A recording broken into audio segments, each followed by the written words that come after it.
I'm Lee at Iridium. Hope everyone's all right today. And I've got, what could we call you today? The Beyonce and Jay-Z of metal. How's that? I don't know. Well, which one is which, though? That's the thing. I don't know. I'm scared. I'm even worried about thinking about it, to tell you the truth. But I don't want to be either. You don't want to be what? I don't want to be either of them.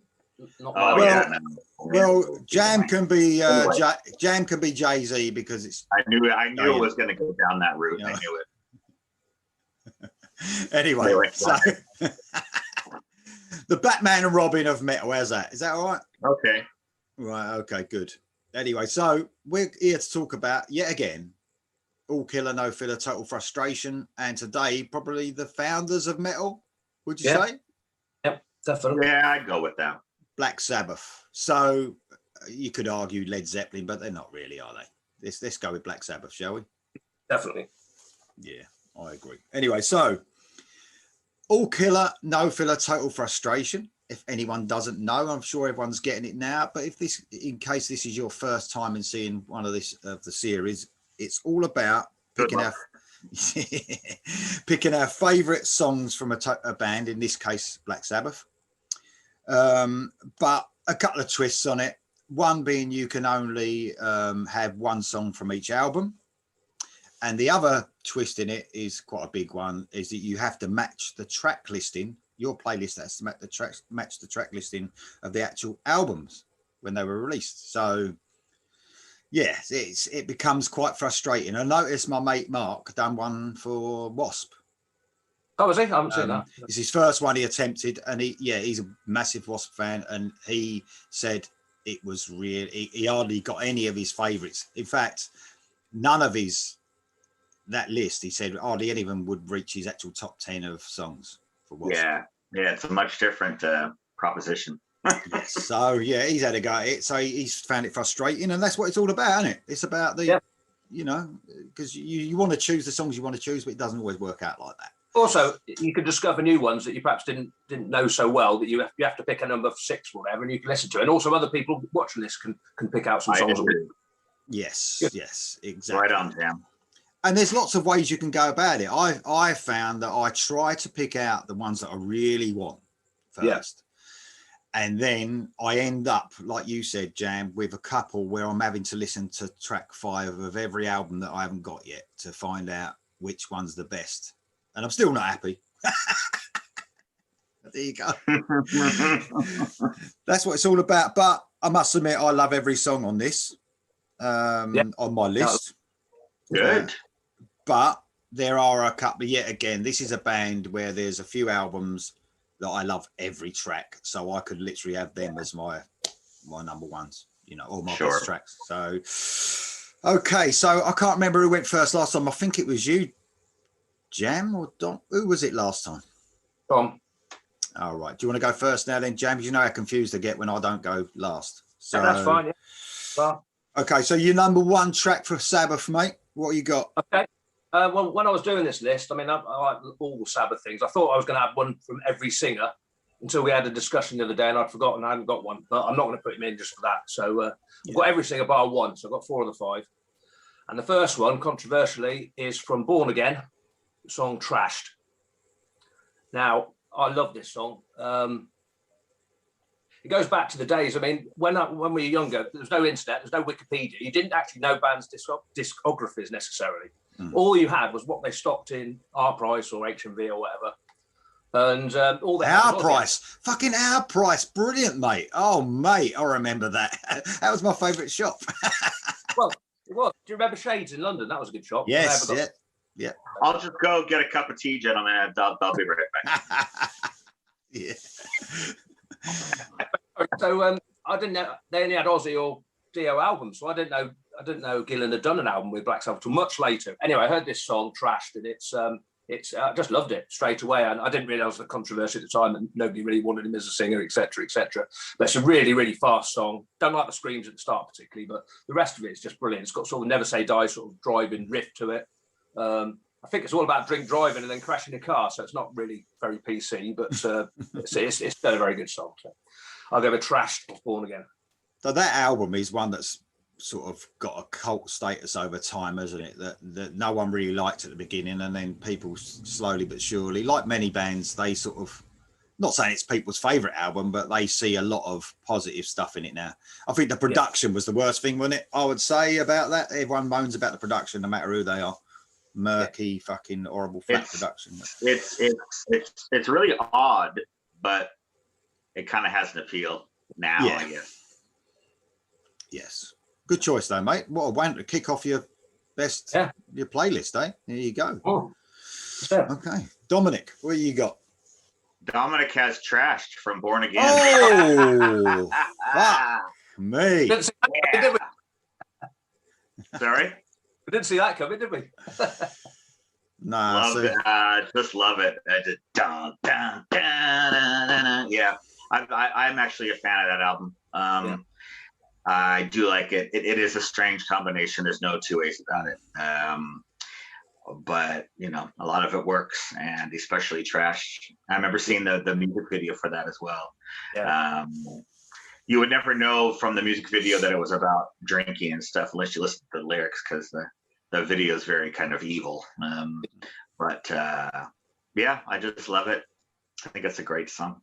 What a start! What a start for the list. So very controversial. It's very good. I like it. So I'm probably going more obvious now. Before I start with my list, Dio was my favourite part of Sabbath, and I know that that's splits fans all the time.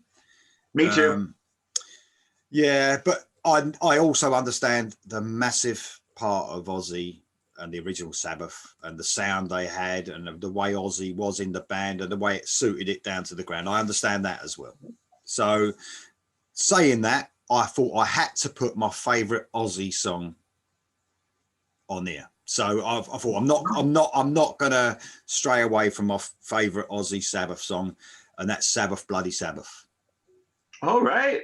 Yeah. Great song. I fucking love that song. When it goes into, I did not see that coming. I did not see that coming. Yeah, I thought, because I'm gonna try and get my favorite Dio song. I'm definitely gonna do that. So I thought I'm not gonna, I'm gonna do that with Ozzy as well to pay tribute, if you like, to how good it was. And I mean, my favorite part is that part at the end where it goes into that fucking doomy and he fucking scream. I don't think they've ever done this live. I was looking into songs that have never been performed live by Sabbath the other day, and this is one of them.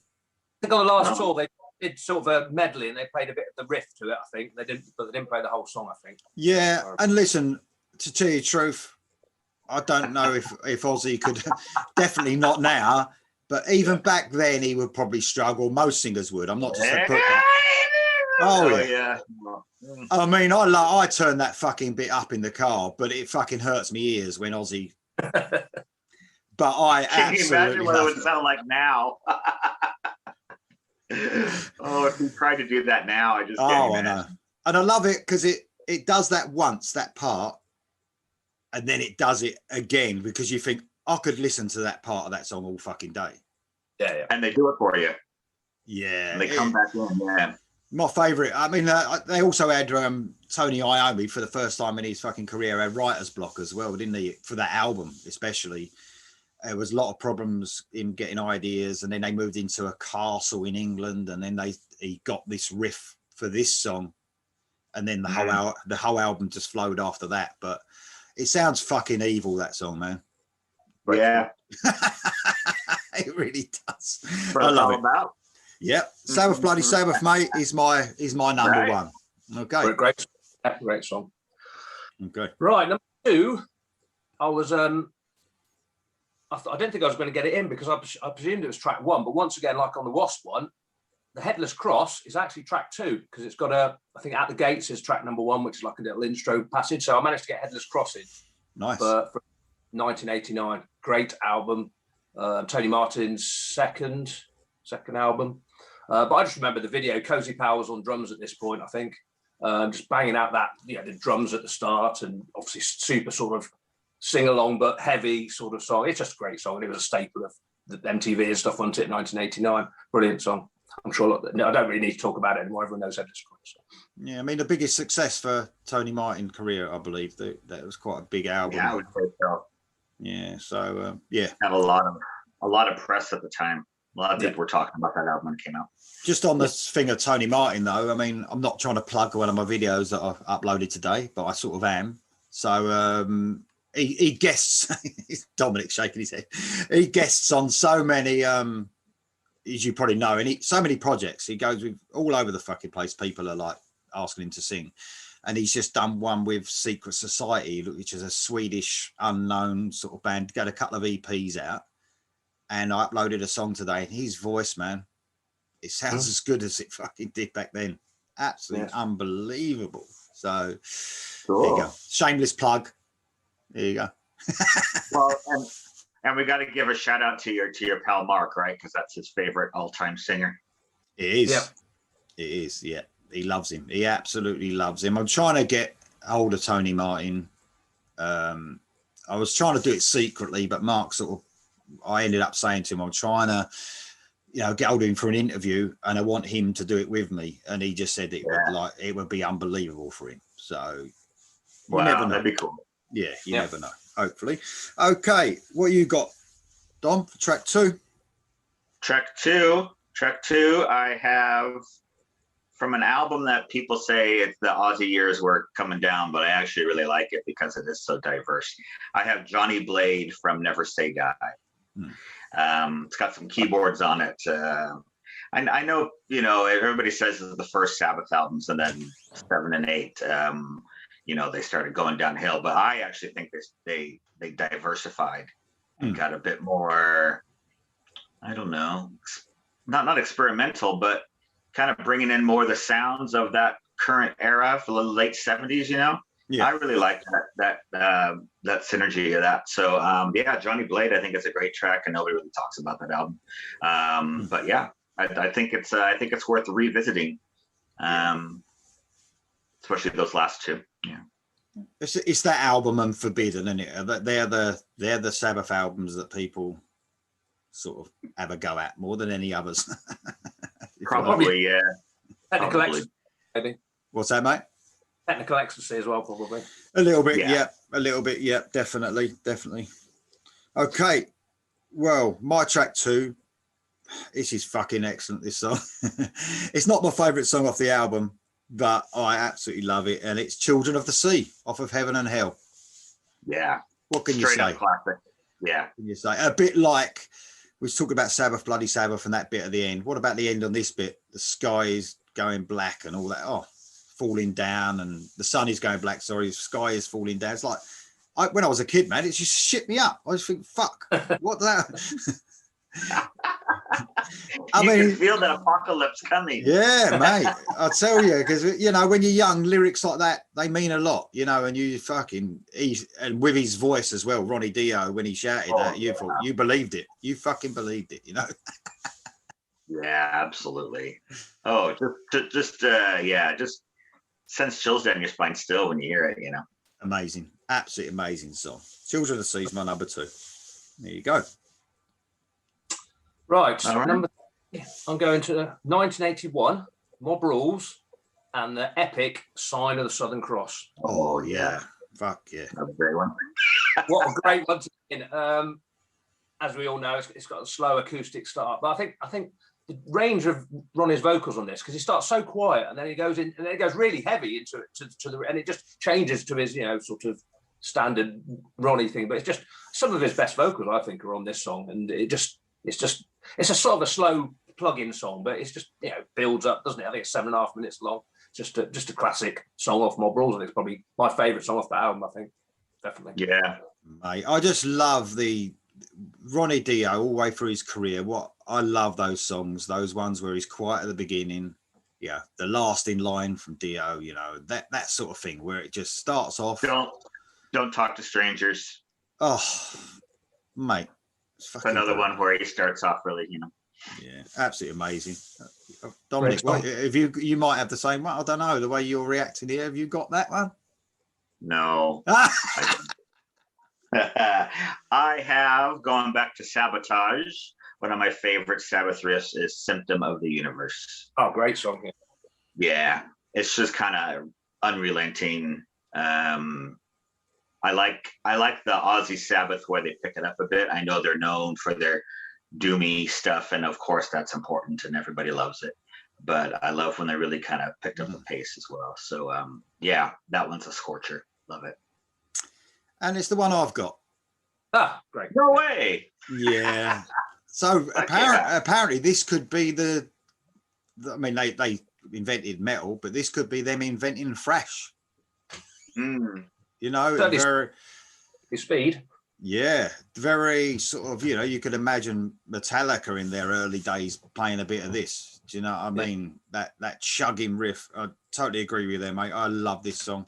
One of the best out of the old Sabbath, the Aussie Sabbath era, for sure.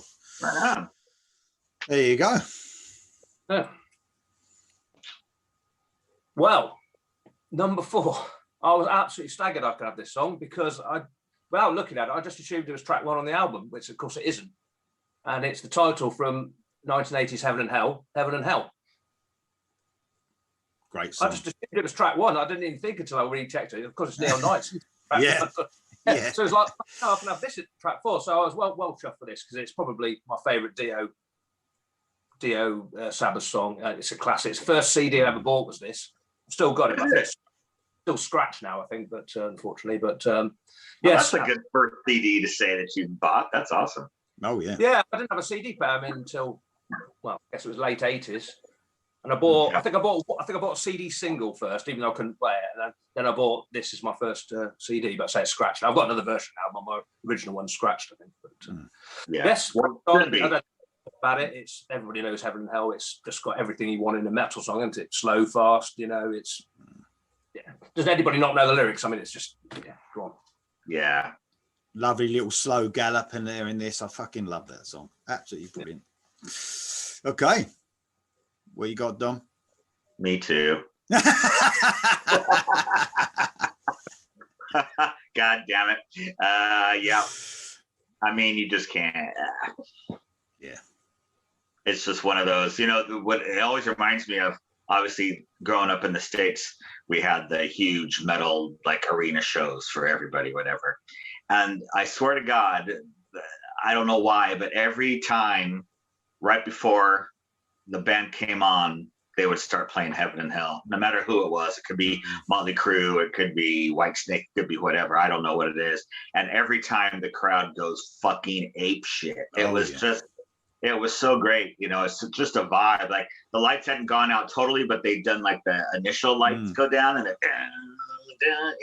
and then the band would come on right after that, no matter what band it was. And it just pumped everybody up. Yeah, great. Absolutely, mate. And so many bands have tried to emulate that even now, that slow, it's fucking everywhere. Yeah, it just shows, doesn't it? Brilliant That's choice. Brilliant. No, because I've already had Children of the Sea, and so, you know, I would have liked Heaven and Hell. But anyway, so I've gone for a Tony Martin era. I'm not sure if you call it TYR or Tier. I'm not really sure. But Sabbath Stones I've gone for. Okay, yeah, I've got that. So very doomy.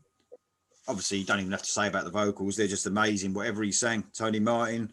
I love that this has got that plodding pace that we're going to talk about quite a bit in this show.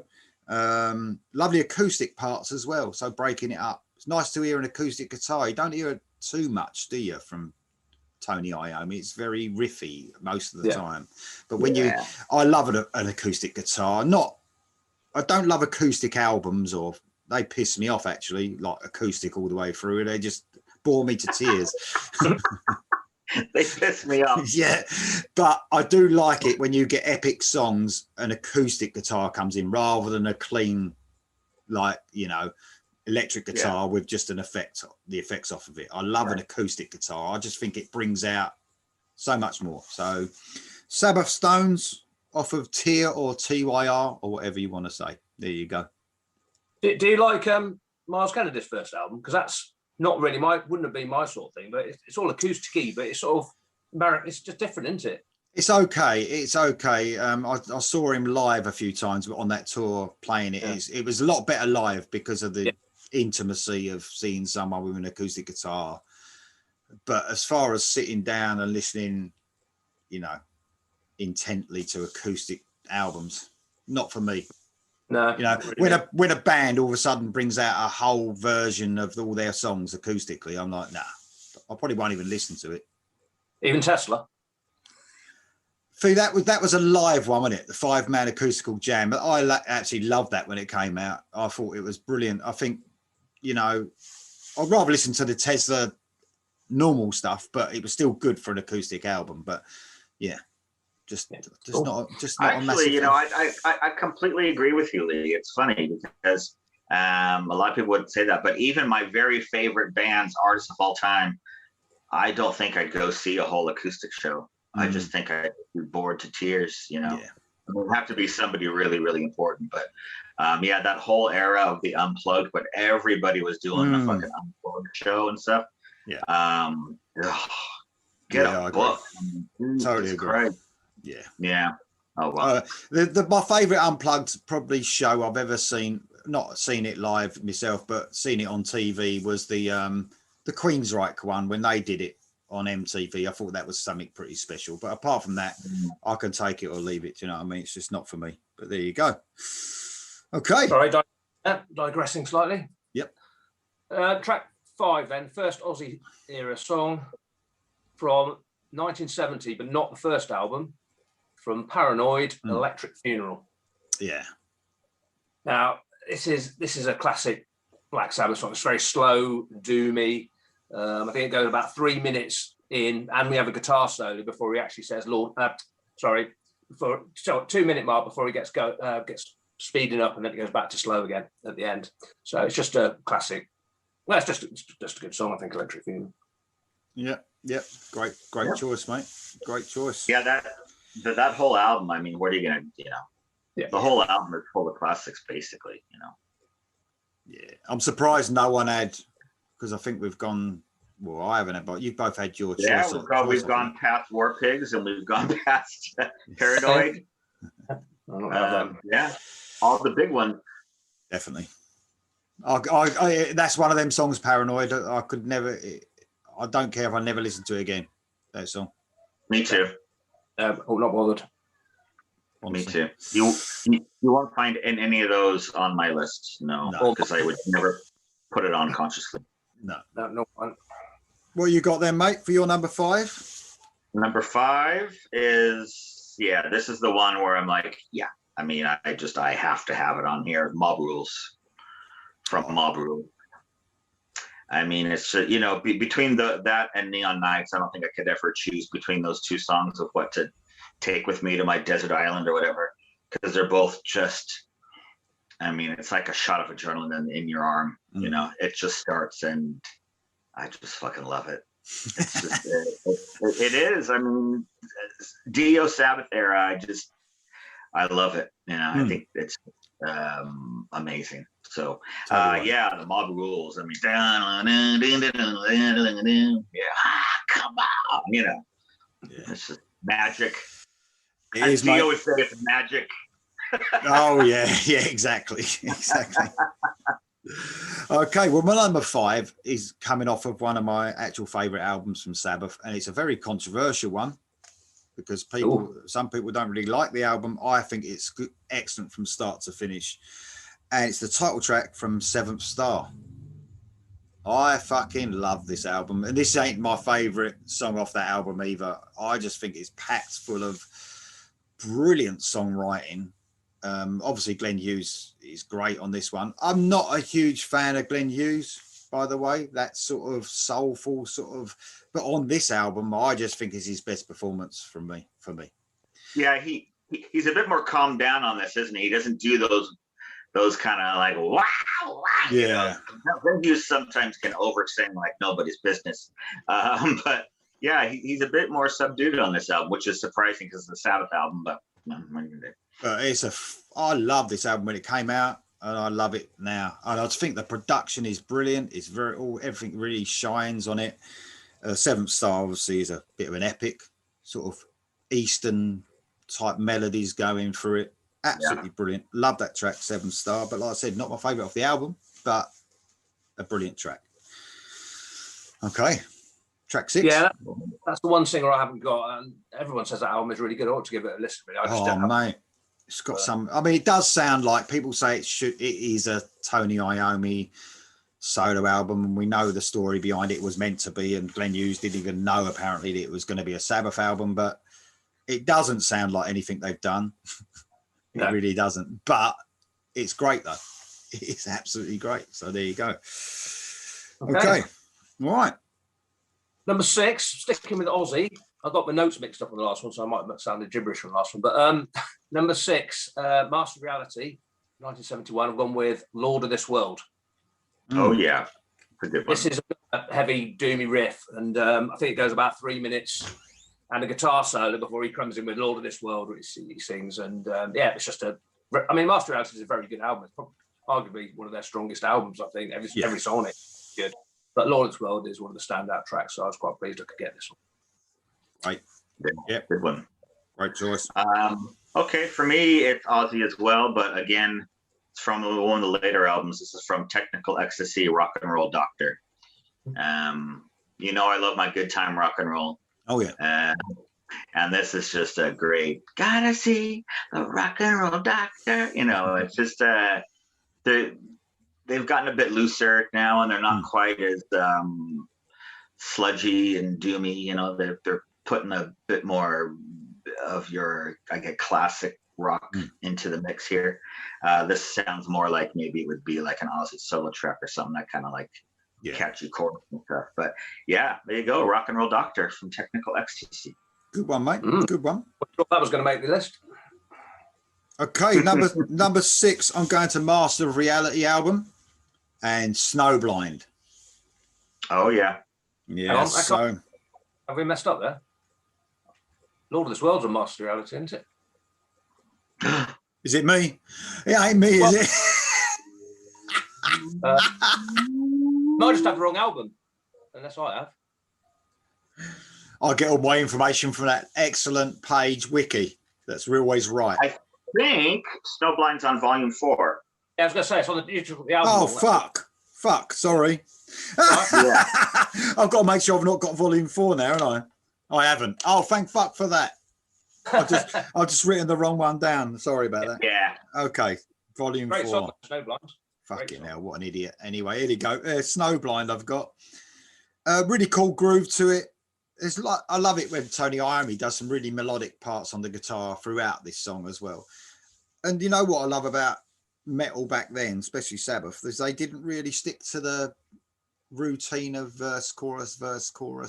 They sort of, on this song especially, I can't even really figure out if there was a chorus. I don't think there was. It was weird. I think that the chorus is for Tim whispering, cocaine. Yeah. But the rules didn't apply back then, did they? Bands were very inventive, and they didn't really. Some bands did through them 80s, especially in the 80s. It had to be a certain way. So many ballads. Oh right, but you know, back then it was like, do what I fucking like. You like it or you don't. That was part of their, inventiveness. But sorry about that fuck up. I always fuck up once, twice, don't I? Oh, who cares? We don't care. It's all right. No. Volume 4. Snowblind. There you go. Great song. Okay. What are we up to? 7. I don't know what I would have fucking done if I already had a Volume 4 song, because I would. Yeah, we would have just had to stop rolling tape. Come back another day. Yeah, because it really would fuck it up, wouldn't it? You can't be with it, can we? Oh, anyway. Okay, track 7. Right. I'm going to Tony Martin again for the second and final time. And I've got a T-shirt. Nice. From the TYR album. I don't think I say TYR. I don't know how you pronounce it. But the song Valhalla. Yeah. The whole album has got a loosely based concept about obviously Norse mythology and all that sort of stuff. And this is a medium sort of fast-paced song. It's just got a cool, catchy chorus. And I say I've luckily left. This is one of the only remaining T-shirts I have from the 80s and 90s tour T-shirts. I don't know why I've still got this one, but I have. And so I saw these live, and I think Geezer Butler was on bass at this point. I don't think he played on the album, but he played on the tour, certainly. He might have played on the album, not sure. But yeah, very good song. The whole album I really like, so I couldn't probably add anything off this one. That Sabbath Stones that was mentioned is a great song as well. So. I think with them Tony Martin albums, apart from Forbidden for me, all the other albums are very, very consistent, where you could choose a lot of them fucking songs as... it's not a problem choosing any Tony Martin song, really. No, I think Eternal Idol is my other favourite, but I haven't got couldn't get any songs off that, but I do like Eternal Idol. Great album. Yeah. Now the pessimist in me would say that's because they all sound very similar. Yeah, I mean, listen, they probably do a little bit. They're all very mid-paced, they're all, they have that. Yeah. No, you're totally right, mate. I mean, it's all good, but whether it's like fantastic and really bad is a different matter. So there you go. Listen, and I'm a fan as well, so I'm not saying anything bad, but I do, I have always thought that as well, that they're really consistent albums, but I think that consistent because they all, most of the tracks really kind of are interchangeable. Yeah. But I happen to like the sound of it, so I'm okay with it. But I think he's always going to be, said this before, he's always going to be under the shadow of the Dio era, because he's got that similar sound, and even their music was similar, wasn't it, at that time to the Dio era? Yeah. But I don't know, the Dio era sort of like maybe brought a bit more, differences in the variety. Songs. Yeah, variety. Yeah. I mean, there aren't any Tony Martin Neon Nights or Mob Rules type songs. There's no kind of balls out. No. Very like everything's 5 minutes long and whatever. Yeah, the only person. Go on, mate. Sorry. Having said that, my number 7 is a Tony Martin song. I told you I like those albums, but this was a standout for me off Headless Cross, Black Moon. Always my favorite riff off that album, on an album with some really good riffs. But Black Moon, I just love it. And I found out much later because they didn't have the 7. So apparently, the previous album, Eternal Idol, the single was The Shining. Yeah. And the B-side was Black Moon, but it's not this version that's on Headless Cross. It was recorded as a B-side for Eternal Idol, but then they re-recorded it with Tony Martin still on the Headless Cross album. So. Cool. See, you come here for trivia as well. People come here for the knowledge stuff as well. See. Well, maybe, or maybe they just turn us off when we start babbling about it. Well, it's only Mark Clara to be turning it off at this point when you just mentioned Tony Martin. So there you go, sounding the same. I probably have more Tony Martin songs on my list than any other singer. So yeah, he's a great singer, man. He's brilliant. Anyway, okay, it's fucked up my interview with him now. Anyway, isn't it? Thanks for that. Anyway, so I've gone for She's Gone. I'm hoping off of Technical Ecstasy. Yeah. Yeah, thanks for that. So really cool, different sort of song. Obviously they've done this sort of song before, didn't they? It's not like the first sort of ballad sort of song they've done with Sabbath and Ozzy. He had changes and all that sort of stuff, but very cool, nice. I mean, I'm not a massive Ozzy fan as in his vocals. I've always said that, but he does really sing well sometimes. Acoustic guitar and sort of strings in this as well, sort of classical strings going through this. So a nice change in and I quite like it when Ozzy sings a ballad sometimes. I think it's quite cool. Yeah. So She's Gone is my number 7. Cool. Right, we're up to track 8, aren't we? I'm just looking at my list. I think I've got 5/6 of my favourite Sabbath songs in there, so I'm quite pleased with my list. And this is one of them, track 8, from 1973 Sabbath Bloody Sabbath, Spiral Architect. Oh, yeah. Absolutely brilliant song. It's got a slow sort of acoustic-y start and then just goes into this. I don't know what a Spiral Architect is, someone who designs stairs, I guess, but yeah, I haven't got a clue what the song's about, but it's just absolutely brilliant. It's I don't know how to describe it really. It's just I don't know, I don't know, but it's a great song. Spiral Architect. Yeah, I mean, was that National Acrobat was on that one as well, wasn't it? Acrobat's on there as well, yeah. Some weird fucking titles back then. Some fucking weird titles. Perhaps Don would know what it's about, because I haven't got a clue. Do you know what it's about, Dom? Probably a lot of drugs were taken when they were writing these, so they probably couldn't even tell you what they were either, you know. Oh, well, you know, when they're really drugged up, they just say it's open to interpretation. That's what they say when they don't even fucking know. No, just mountains and mountains of cocaine. Exactly. Oh, spiral architect. That sounds cool. Right. Okay. I've got another Tony Martin one, which I have to say it's probably my favorite Tony Martin Sabbath song. It was a single. It's off of Cross Purposes, and it's The Hand That Rocks the Cradle.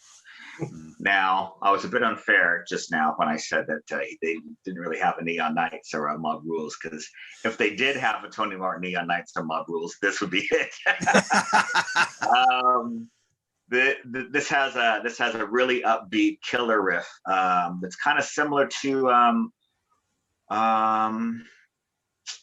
something off of Mob Rules. Falling Off the Edge of the World, which I don't think everybody has that. But it's a kind of similar to that, and it has your typical kind of Dio slow part opening, and then that riff kicks in, and it's really good. So yeah, if you don't know that one, Cross Purposes, Hand That Rocks the Cradle. Oh, well, go through. The timing couldn't have been better, even though you said no one's got Falling Off the Edge of the World. I fucking got it at number 8. Right on. It's a great tune. Absolutely. Well, I said I was going to try and get my favourite Dio song on, and this is it, Falling Off the Edge of the World. I fucking love this song. And you know what's weird about this song? It's only about 4 minutes long, but where it's got all those, the quiet beginning, then it's got that sort of doomy down, it's got that part, then it goes into that fucking heavy like part that goes on for the rest of the song. Dio's not singing to the heavens as usual. One of my favorite performances from him. I just love the song, Falling Off the Edge of the World. I think it's one of them underrated songs that should be up there with Heaven and Hell, Children of the Sea, and all that. I think it's fucking brilliant. And you know, I love Sign of the Southern Cross, which you've already mentioned, but I think this is the one on this album. Well, this is the one. I remember for one reason or another, when they got back together as Heaven and Hell and were touring, they didn't have Falling Off the Edge of the World in their set list. And I guess just repeatedly, night after night after night, they would hear from fans after the show saying, how could you not play Falling Off the Edge of the World? And it actually made them add it to the later part of the tour, because it wasn't initially on there. But yeah, I fucking love it. There's no way you can have a Dio Sabbath tour and not have that song, you know? Yeah, that's brilliant. Falling Off the Edge of the World. That's my favorite Dio Sabbath song at number 8. There you go. Okay. Yeah, probably mentioning that we did discuss whether we could include Heaven and Hell album, because we did. There's more Black Sabbath members in that than there is on some of the other albums, but we decided no. But Bible Black is a great song for anybody who doesn't know it off that album. Yeah, it's a great album. I mean, Wiki said you can't, so they're always right. So there you go. Okay, number 9. I reckon we can do what we fucking want, man. It's our show. Don't let the man drag you down. Okay. All right, at number 9. I reckon a hat trick, because nobody's had this album yet.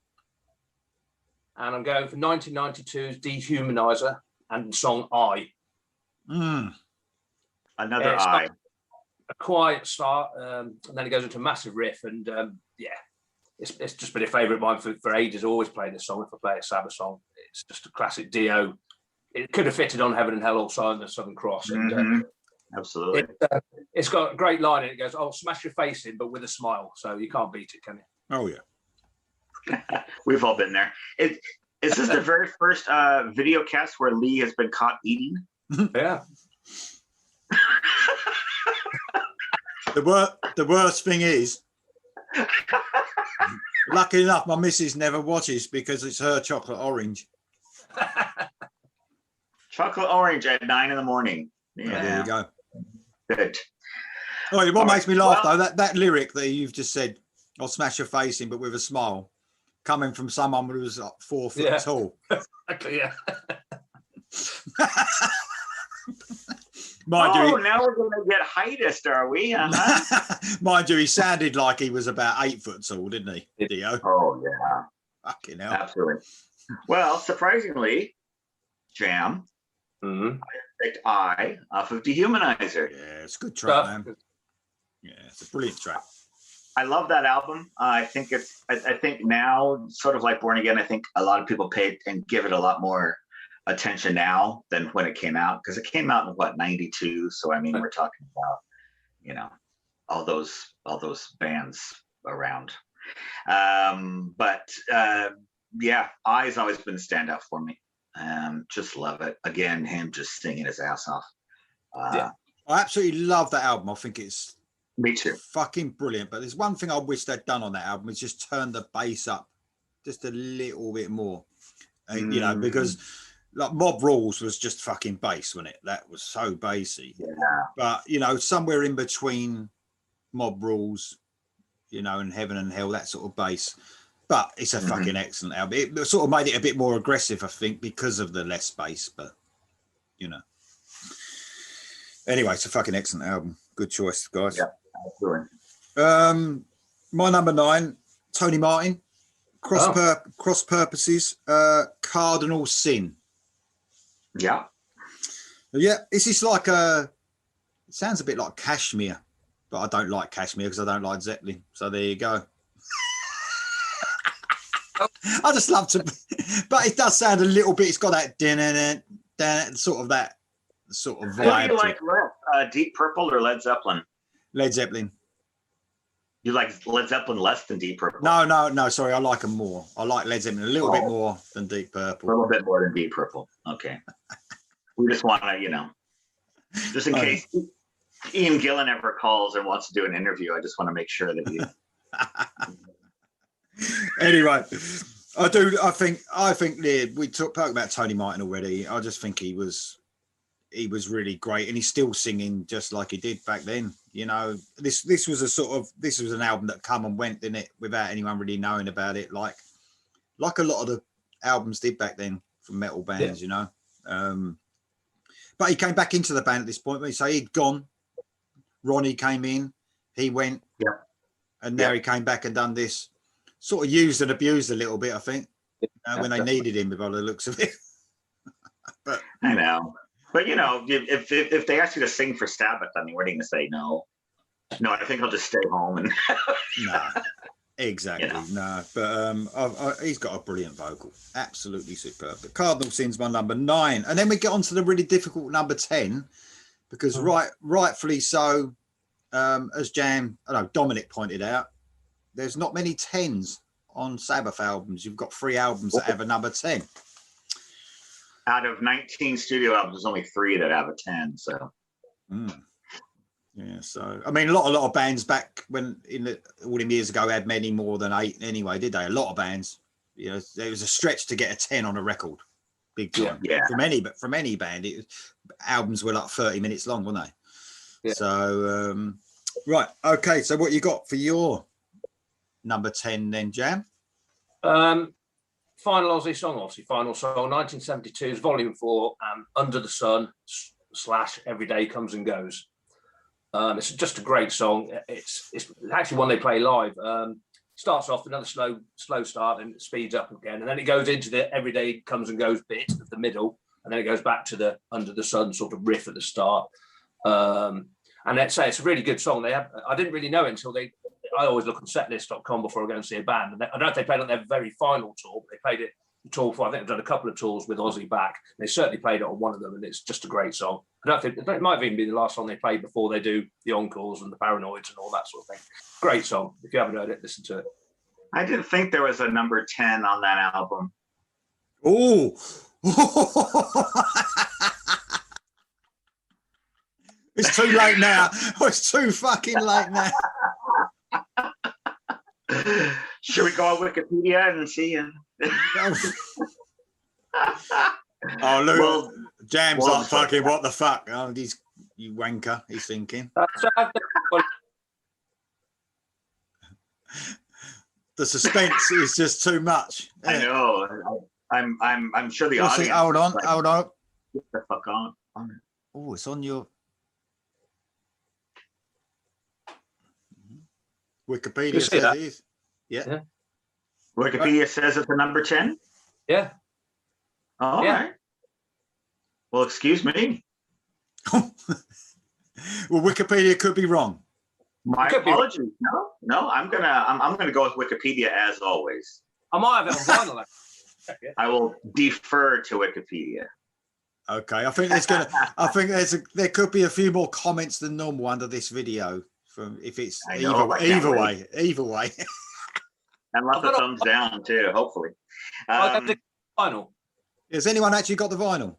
I think so I'll have a look. Yeah, while Dominic's giving his last choice.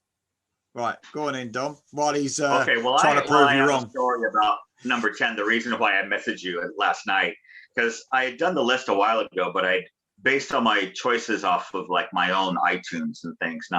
I didn't go through Wikipedia or anything. So I was quite happy. I thought on the last Ozzy album, 13, I have a number 10 called Peace of Mind, which is a great track. But apparently on the actual album, there's only 8 tracks. Oh. But on Spotify, there are 11 tracks, and it doesn't even say bonus tracks on them. So it's very easy to get confused. So that's my first choice. But I think, if it's not on the album, it doesn't really count. I guess it is a bonus track. So I had to go with something off of Forbidden. But Forbidden isn't my favorite Tony Martin album by any stretch, but there are a few songs, and this happens to be one of them that I like, called Kiss of Death. Oh, yeah, it's a good track, yeah. Yeah. So, out of a bad situation, out of lemons, I made lemonade. How's that? So, yeah. But I wasn't a big fan of that 13 album, but ironically, the tracks I really like, 9, 10, and 11, which I didn't even realize at the time, the whole time I've had this album, are actually bonus tracks. And those are the best ones on the thing. So I don't know. Make of it what you will. But there you go. I know a lot of people listen to Spotify. So if they put on 13, they wouldn't even know that those weren't, those weren't on the album because there's just no mention of it. But anyway, did you get your record there, buddy? Jam? Has he left in disgust? No, he's here. I can see him. You see that? Yeah. Hold on. 10. Yes. Okay. Yeah, number That's 10. Cool. Lee can just edit that part out anyway, right? No fucking way. It's all part of it, mate. Oh, $2.99. Nice. Yeah. No, well, there you go. Right, there you go. So, why am I talking about Wikipedia? I'm fucking obsessed now. I was going to mention you mentioned about 13 just now. When I first heard that, I know it's just a quick on a subject before I get to my last one.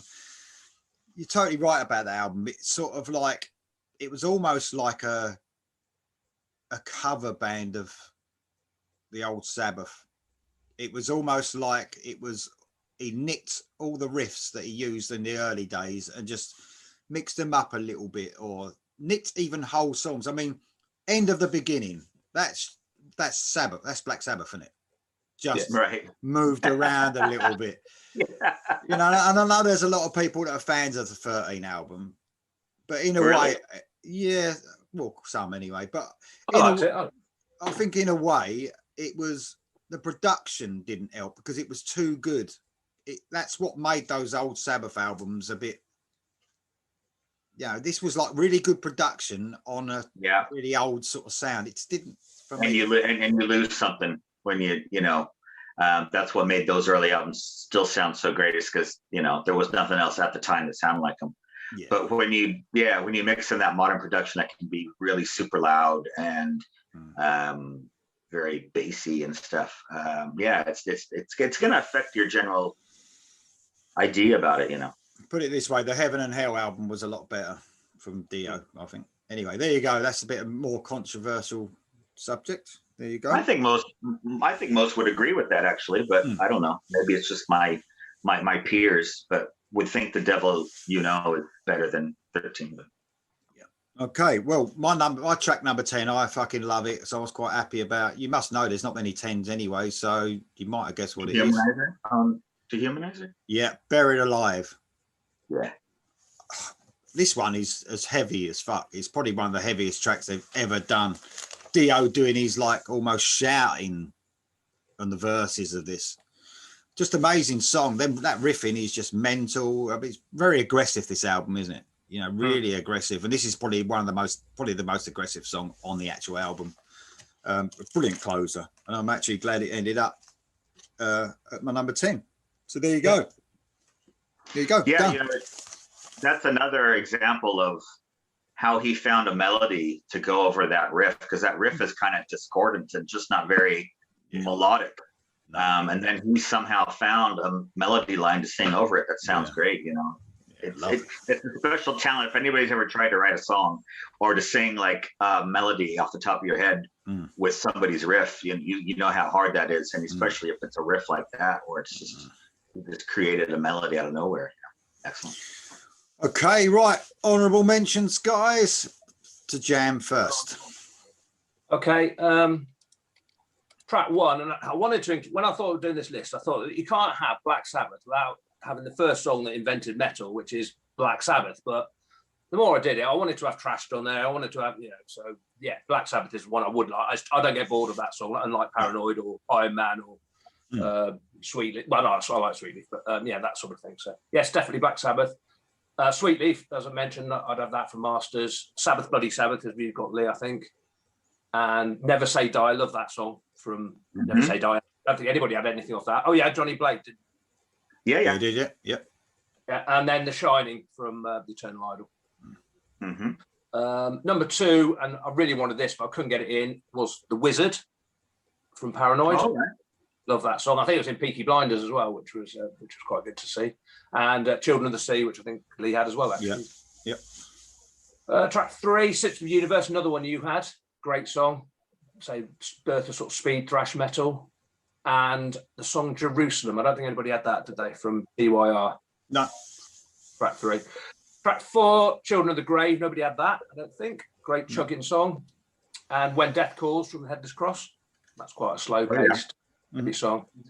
Track 5, Killing Yourself to Live. Yeah, it's a good track. Good album, Bloody Sabbath. It's got a lot of good tracks on it. Thinking about it, as you said, National Acrobat, and I think Sabracadabra as well is on there, isn't it? It's got some good songs on Sabbath, Bloody Sabbath. And Supernaut from Volume 4. Good track, yeah. Number 6, got Snowblind, which is a cracking song. Would have loved to have had that on there. And Die Young from Heaven and Hell. Yep. I think I haven't got anything for 7. 8, I had Into the Void from Master of the Reality. Good song. And Dirty Women from Technical Ecstasy. My only mention of Technical Ecstasy at all.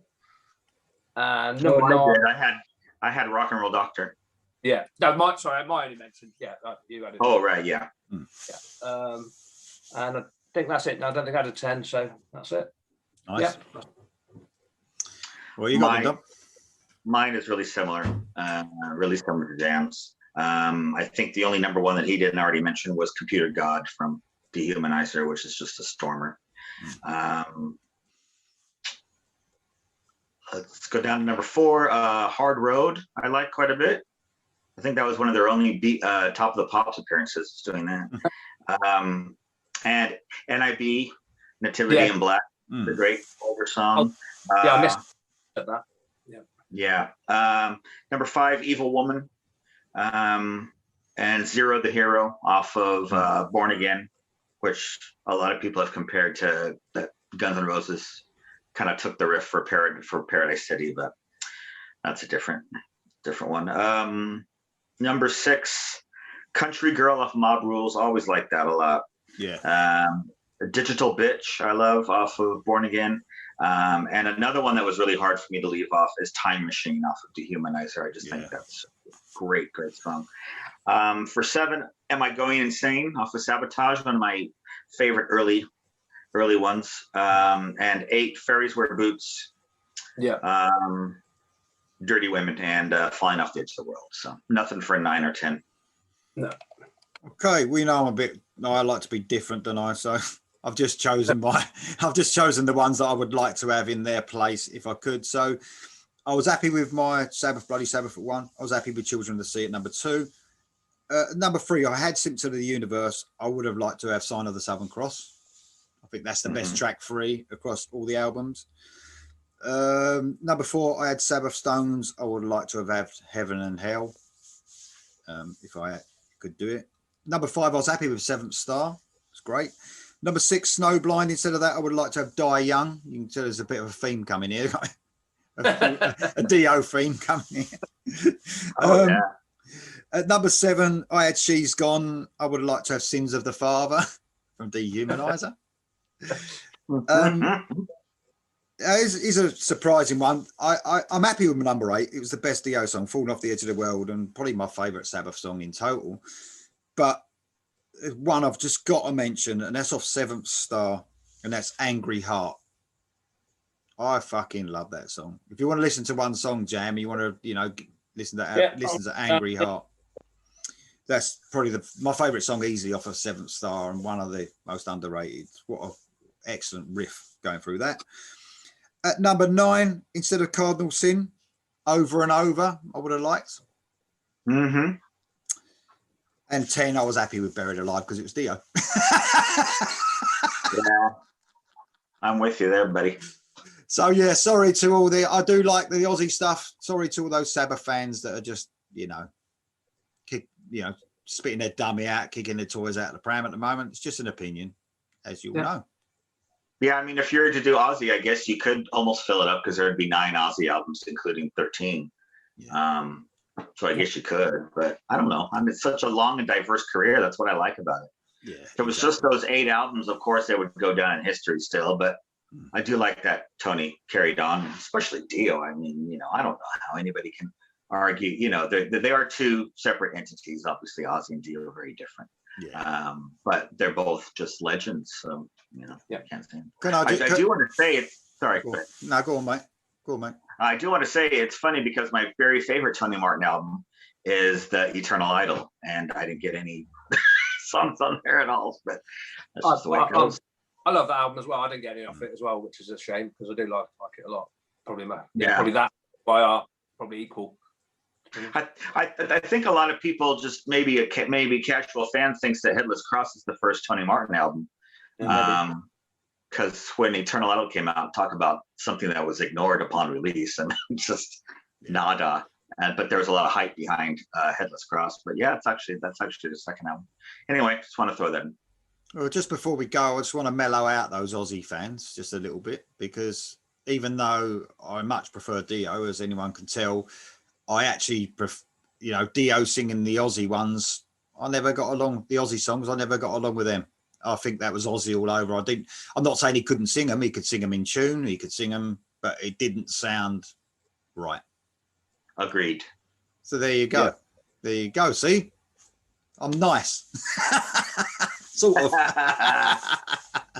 You're a good guy after all. Yeah, I try and please everyone. See, that's the way it goes, isn't it? All right, guys, thank you very much for coming on. I'm sure we're going to get together very soon for something else, whether it'll be this or something different. We're going to get, just a plug at the end here, Jam's coming on to talk about 1988 live stream, Sunday night, 8 o'clock, 8 p.m. UK time. So hopefully a few people can join in. Hopefully they will.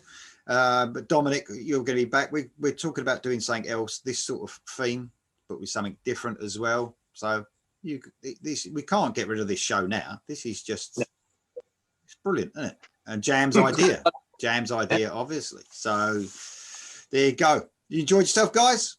Brilliant, great stuff. Absolutely. I kind of embarrassed myself with the Volume 4 thing, but then again. Oh, well, ironically, it was Volume 4 for you, Lee, that you made a boo-boo as well. So Volume 4 is not our Sabbath album, man. No. Well, this has given them Aussie fans now some ammunition, isn't it? They're going to go, what do you know about Aussie? You don't even know. Yes, exactly. So we're going to get grief now, but it doesn't matter, does it? Good. That's the way it goes. As long as it's an opinion, I'd rather somebody have an opinion, good or bad, than just like, Yes. nah, I agree. these fucking. I was more worried that I got it wrong when he said there wasn't a track 10 on there. I was going, I'm sure there is because I picked it. Well, it's not even being caught out. It's the implications of it being wrong. And then what do you do? Because you're fucked at that point. Yeah. And that's what I was thinking. If there's another Volume 4 song, I'm fucked. I am. I won't know what to do. Anyway, it all worked out in the end. Isn't that great? Yeah, exactly. Well, thanks for joining me, guys, and speak soon.